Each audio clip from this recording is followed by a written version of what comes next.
নমস্কার, মুন ব্লগে আরও একটি নতুন পর্বে সবাইকে অনেক অনেক স্বাগত জানাই। তো এখন পুরো সন্ধ্যাবেলা, মানে পড়ন্ত বিকাল সন্ধ্যা নামছে, বসন্তের একটা সুন্দর সন্ধ্যা। তো সকলকে জানাই শুভ সন্ধ্যা। আর পর্বটা সন্ধ্যাবেলায় শুরু করছি। কিছুক্ষণ আগে আমরা খাওয়া দাওয়া করে উঠলাম, স্নান ধান সারতে একদম বিকাল হয়ে গেছে। আর মুনকে এইমাত্র ছেড়ে দিয়ে এলাম প্রাইভেট থেকে। তো এখন একটু বেলের শরবত বানাবো, কারণ মাসি বেলগুলো দিয়ে গিয়েছিলেন, আপনারা দেখেছিলেন। তো ওগুলো খেয়ে না নিলে নষ্ট হয়ে যাবে। তো একটা দুপুরে খাওয়া হয়েছে আর এখন খাবো। তো সব রেডি করেছি, এগুলো খেয়ে আবার একটু কাজ করব, বাড়ির ইটগুলো সব ঘষতে হবে। তো যাই হোক, পুরো পর্বটার সাথে থাকুন, আশা রাখছি ভালো লাগবে। আর যারা নতুন দেখছেন তারা চ্যানেলটাকে সাবস্ক্রাইব করে একটু পাশে থাকবেন আমাদের। বেলটা ধুয়ে নিয়েছি, এবার ফাটাবো। কেমন আছে ভিতরে বলো? ভালো হবে। মাসিদের গাছের বেল তো। গাছ পাকা বেল, সময়ের অভাবে খাওয়া হয় না। এই দেখো কি সুন্দর বেলের ভিতরে, দারুণ সুন্দর বেলটা।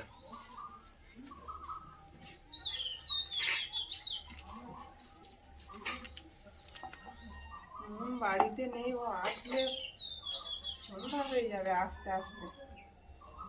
আর রাত্রেবেলা দিতেও মানে ভয় লাগবে, ঠান্ডা মতো লেগে আছে না। সুন্দর দেখো বেলটা, সব থেকে বড় বেলটা নিয়ে।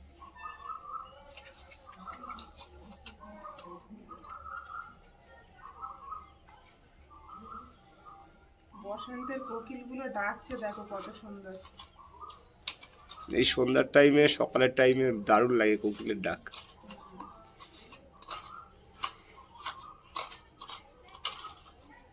যে যার বাসায় ফিরে যাচ্ছে ডেকে ডেকে।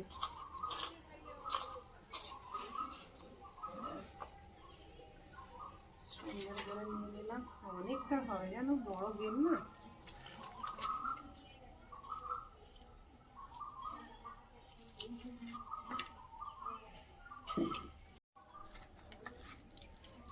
এইভাবে খেলে কেমন লাগবে? তো আলু মাখার মতো মাখছি। এরকম গাছ পাকা বেল অসাধারণ লাগে খেতে।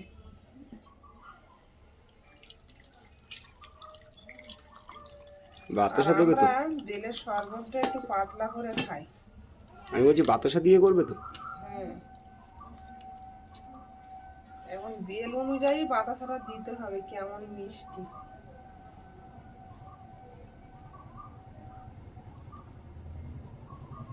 বেশি মিষ্টি হয়ে গেলে তো ভালো লাগে না। বেলের দানা যেখানে ফেলবো সেখানে কিন্তু গাছ হবে জানো। গাছ পাকা বেল না, প্রচুর বেল গাছ বেরিয়েছিল আমাদের এই জায়গাটা, সব তুলে ফেলে দেওয়া হয়েছে। বেল গাছ বাড়ির উপরে রাখতে গেলে অনেকটাই জায়গার দরকার না, ওর আয়তনটা তখন অনেকটা নিয়ে নেবে না। এই কুল গাছটা তাই রাখা সম্ভব না, তাই জোর করে রেখেছি। বাউন্ডারি ফাটিয়ে দেওয়ার ভয়। গাছ রাখা মানে বাড়ির ভিতরে এই মানে অল্প জায়গার মধ্যে গাছ রাখলে এই সমস্যাগুলো হয়। তুমি দেখেছো আমি কুল গাছে লাইট লাগিয়েছি? আমি তো দেখলাম, বেশ ভালো লাগছে। বন্ধুদের একটু দেখাও তোমার লাইটটা লাগিয়েছে। আমাদের একজন শুভাকাঙ্ক্ষী লিখেছে কমেন্টে যে ফুল গাছে লাইট লাগানোর জন্য, তো সেই মতো লাগানো হলো। কুল গাছের লাইটটা দেওয়া হয়েছে পুরো সাদা। দারুণ লাগছে কিন্তু এই লাইটটা, তাই না? পুরো দিনের মতো, বোঝাই যাচ্ছে না যে বাইরে রাত হয়ে আসছে।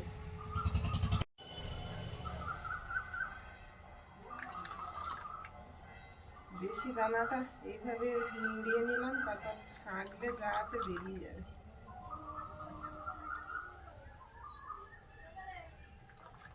বেল খেলে পুরো পেট পরিষ্কার। এই গরমের কদিন প্রত্যেক দিন বাতাসাটা বেশি একটু দেবো না, কারণ ভালোই মিষ্টি আছে। অল্প করে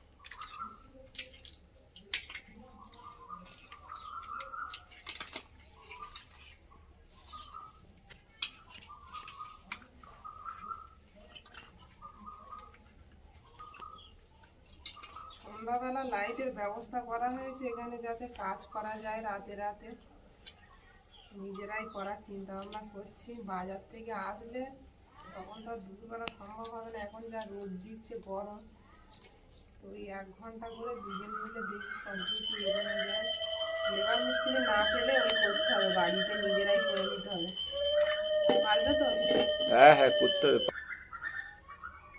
আজকের আমরা একটু মানে ঘরে গেছি দুপুরবেলা, বাইরে এসে দেখছি কুকুর এসেছিল এখানে। মানে এই ধারটা পুরো খোলা না, কুকুর একদম বারান্দায় উঠে আসছে। মানে ওই ধারে বাউন্ডারিটা না দিলে একেবারে আর হচ্ছেই না।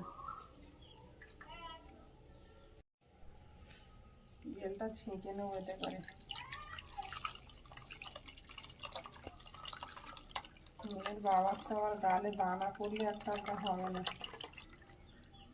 এটা অনেক কাজে লাগছে আমার গো।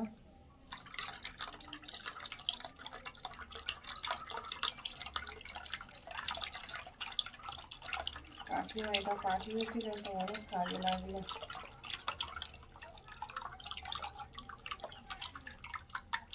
যেখানে যা ছিল সব বের করে দিলাম, আর সমস্যা নেই।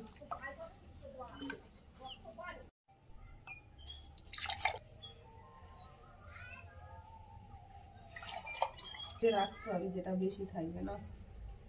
হ্যাঁ, নেবো।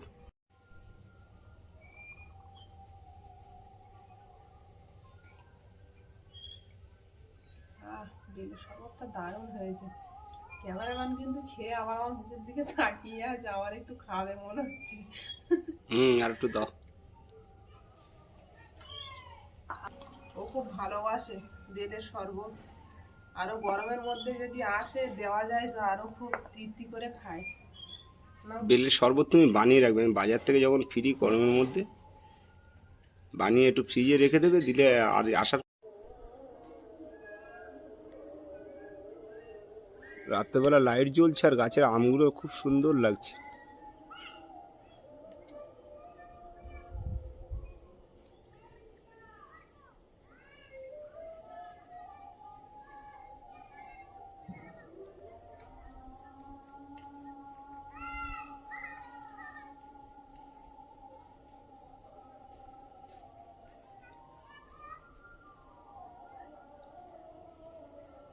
সেগুলো ভেঙে সব বাইরে বার করতে হবে, রাস্তার উপরে নিয়ে গিয়ে মাখাতে হবে, মাখিয়ে ঢালাই মারতে হবে। এগুলো আবার রাস্তায় নিয়ে যেতে হবে। বড় স্ল্যাবটা তুমি ভেঙে দিচ্ছ এইভাবে টুপা? কি করবে, তার কোনো কাজে লাগবে না। বানানোর সময় কত কষ্ট করে বানিয়েছিলাম, আর তুমি তো হাতুড়ি দিয়ে সব মেরে মেরে ভেঙে দিচ্ছ। আমিও কষ্ট করে বানিয়েছি।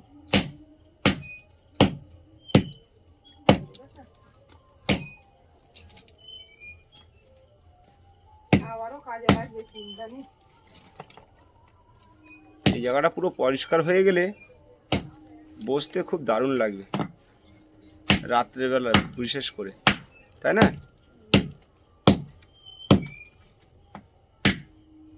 হয়তো এখন একটু পরিশ্রম হয়ে যাচ্ছে আমাদের, কিন্তু রেডি হয়ে গেলে জায়গাটায় বসে খুব শান্তি পাবো।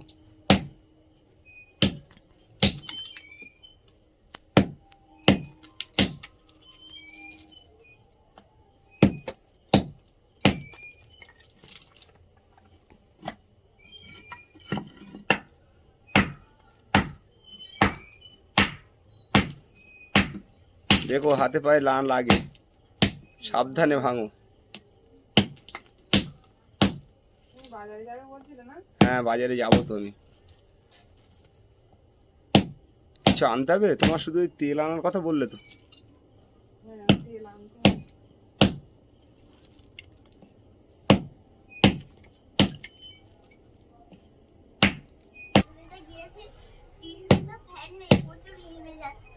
প্রচুর ঘেমে যাচ্ছ টিউশনিতে? তা ওদের বলতে হবে তাহলে একটু, যে গরমে পড়েছে এখন একটু বেশি গরম হয়। পাখার ব্যবস্থা করো। খাবার গরম হচ্ছিল না তোমার একা? খাবার না না, গরম পড়েছে তো, না বাচ্চারা গরমের মধ্যে থাকতেও পারে না।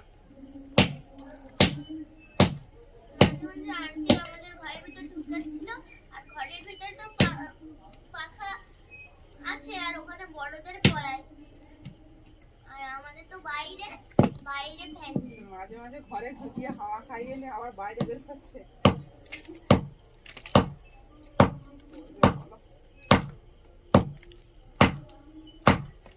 তুমি এত বাড়ি চালাচ্ছ, আমার হাতুড়িটা ভেঙে দিলে বলো দেখি, 250 টাকা দামের হাতুড়ি।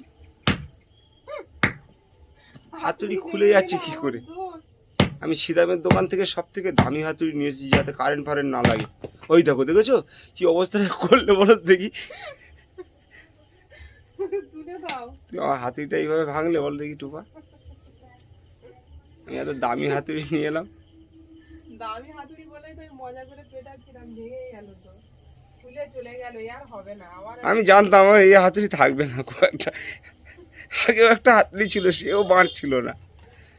হাতুড়ি থাকলে আমার মাঠ থাকে না, সব ওই অবস্থা একই। এই কাজগুলো এখন করবো কিভাবে? হাতুড়ি শুধু খুলে যাচ্ছে। কাঠের বাঁট ফাট যা কিছু একটা লাগাতে হবে, তুমি যা করছো ওতে আর হবে না। ওই বাঁটে আর হবে বলে মনে হয় না। এটা আঠা লাগানো আছে, এটা দিয়ে জোড়া যায়? বললো এটা দামি হাতুড়ি, আমি তার তো ভাবছি লোহার বাঁটলা নিয়ে এলে ভালো হতো। লোহার বাঁটলাগুলোর দামও কম ছিল। এইভাবে কাজ করা যায়, এরকম মেরে মেরে কতক্ষণ? দেখো তোমার হাতে না লাগে। এটা নিয়ে 4-5 বার খুলে গেল, আর মনে হচ্ছে হবে না। আর এই ইট শক্ত না, মারছিস। এটা ভাঙবো? ওটা ভাঙতে গেলে হাতুড়ি আওয়াজ খুলে যাবে। হাতুড়ি খুলে যাওয়ার কথা না।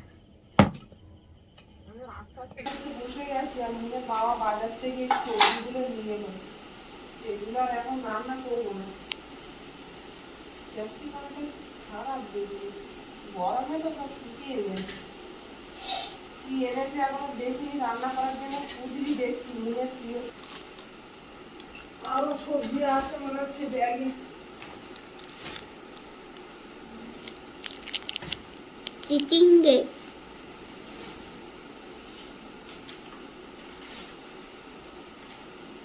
তেলটা এনেছে, তেল মাথায় দিতে পারছি না। কত বড় চিচিঙ্গে। অনেক বড় না? রান্না বান্না করবো এখন, কেটে কুটে নি। আমার মাছকে কুদরি ভাজা করবে তো? আমি কুচি ভাজা রাত্রে? হ্যাঁ। তাহলে বানাবো। শুধু কুদরি খাবো। চিকেন খাবে না? হ্যাঁ খাবো।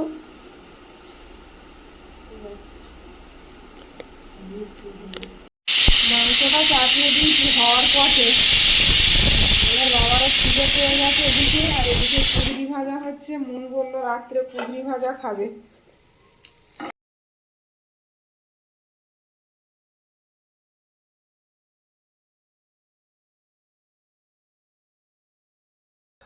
আর গরমের ধারে মানে ছিলাম তো, রান্না করছিলাম তো, এখানটায় এসছি, মনে হয় যেন একটা আলাদা শান্তি পেলাম।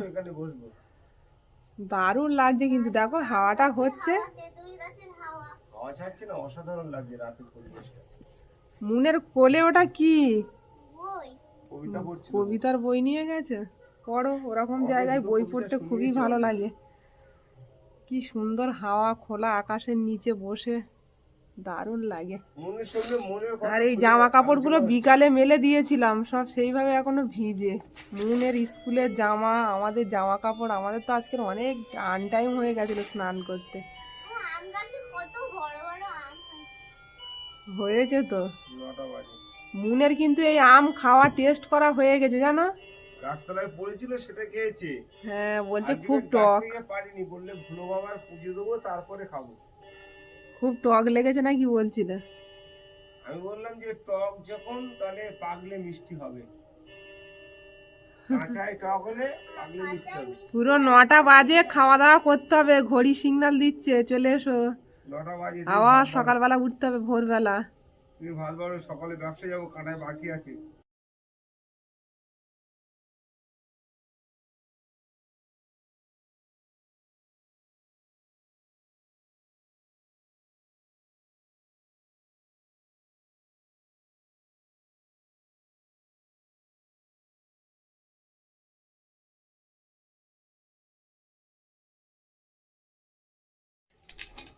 খেতে বসে গেছে বাবা আর মেয়ে, আর মন কিন্তু আজকে সারাদিন পরে ভাত খাচ্ছে।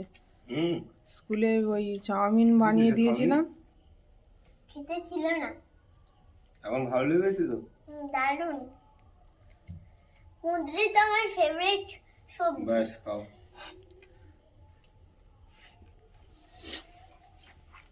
তোমার জন্যই তো ভাজলাম। গরম তরকারি আস্তে আস্তে। মাছ ঘাঁটে বলে আর মাছ খেতে চায় না। মায়ের রান্না অত ভালো বলে না, বাবা এক আধবার করে। আমার বাবা কালকে রাত্রিবেলা মা ঘুমিয়ে পড়েছিল আর বাবা রান্না করেছে, দারুণ লেগেছে। হ্যাঁ, ঠিক আছে খাও। আজকে ভালো লাগেনি বাবু? হ্যাঁ।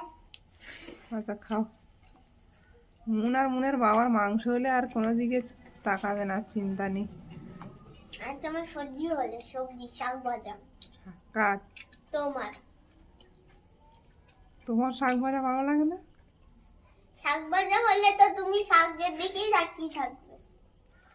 শাকই তো ভালো। ঝাল হয়নি তো তরকারি? শাক সবজি খেতে হয়। কুঁদরিগুলো শুধু খেয়ে দারুণ হয়েছে। মুনের বাবা আজকে হাওয়াইতে একেবারে আমাদের খাওয়া দাওয়া চলছে। আর তুমিও খেতে পারো। তো বন্ধুরা, পর্বটা এখানেই শেষ করব। পর্বটা যদি ভালো লাগে একটু কমেন্টসে জানাবেন। আর সবাই ভালো থাকবেন, সুস্থ থাকবেন। দেখা হচ্ছে আগামী পর্বে।